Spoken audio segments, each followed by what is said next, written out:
کہ پوری دنیا میں یہ حقیقت مسلم ہے کہ جتنی بھی کتابوں کے بارے میں یہ خیال ہے کہ وہ آسمانی ہیں، الہامی ہیں، یا جتنی کتابوں نے خود دعویٰ کیا ہے کہ وہ اس کائنات کے خالق کے کلام پر مشتمل ہیں، ان میں سے صرف ایک کتاب ہے قرآن مجید، جس کی انٹیگریٹی، اوتھینٹسٹی، اس پر قطعاً کوئی حرف آج تک نہیں رکھا جا سکا۔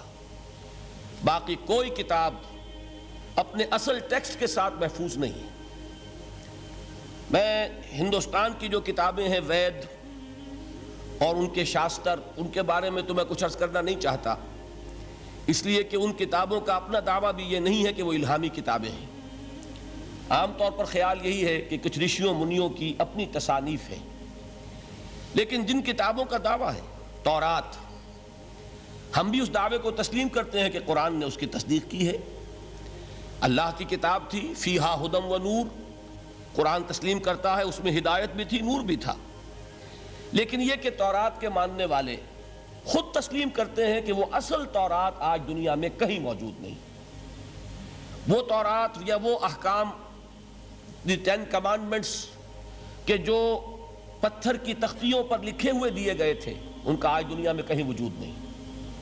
پھر یہ کہ مزید حضرت موسیٰ علیہ السلام سے جو 5 کتابیں منسوب ہیں، سفر پیدائش اور سفر خروج وغیرہ، ان کتابوں کے بارے میں بھی یہ سب تسلیم کرتے ہیں کہ 7ویں صدی قبل مسیح میں جو ایک بہت بڑا حملہ ہوا تھا، یروشلم برباد ہوا، پہلے اسیریوں نے حملہ کیا، پھر بیبیلونیا کا بادشاہ نیبوکڈ نظر، اس نے شدید حملہ کیا، یروشلم کو تباہ کیا، اینٹ کی اینٹ بجا دی۔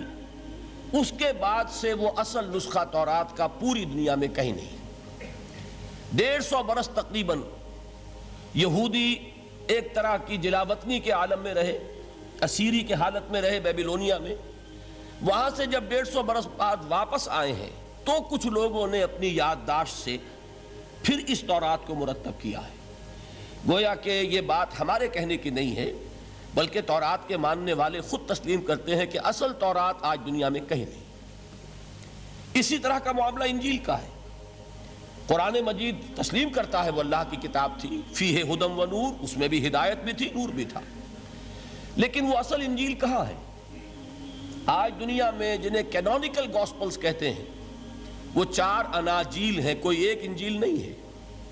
میں نے ایک مرتبہ ایک پادری صاحب سے سوال کیا تھا اپنے زمانہ طالب علمی میں کہ which one of them is Bible؟ تو انہوں نے بڑا پیارا جواب دیا تھا، میں ان کی ذہانت کو خراج تحسین ادا کرتا ہوں۔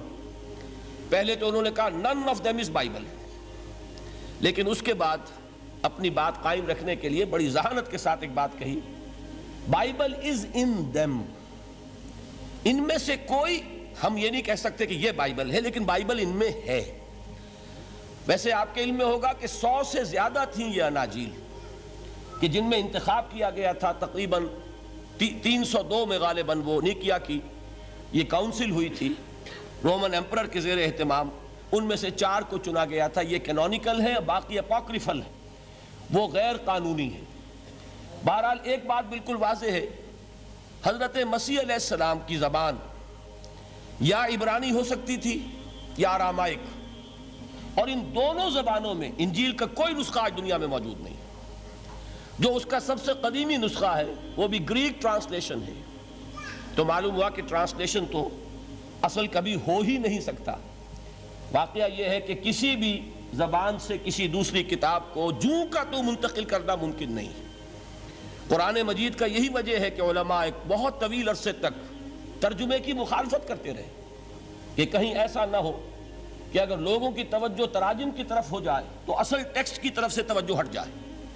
لہذا آپ کے شاید علم میں ہو کہ جب پہلی مرتبہ ہندوستان میں امام الہند حضرت شاہ ولی اللہ دہلوی رحمۃ اللہ علیہ نے فارسی میں ترجمہ کیا تو بعض علماء نے ان کے خلاف باقاعدہ شورش برپا کی کہ آپ نے ایک غلط کام کیا ہے، قرآن مجید کا ترجمہ نہیں ہونا چاہیے، اس لیے کہ ترجمہ اصل نہیں ہوتا۔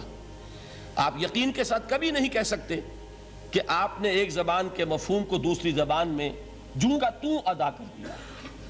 بہرحال ان دونوں کتابوں کے بارے میں ان کے اپنے ماننے والے اس بات کا اعتراف کرتے ہیں کہ وہ اصل کتابیں کہیں نہیں، اور دنیا میں سب نے تسلیم کیا ہے کہ قرآن واحد کتاب ہے، یعنی وہ یہ نہ مانے کہ یہ اللہ کا کلام ہے،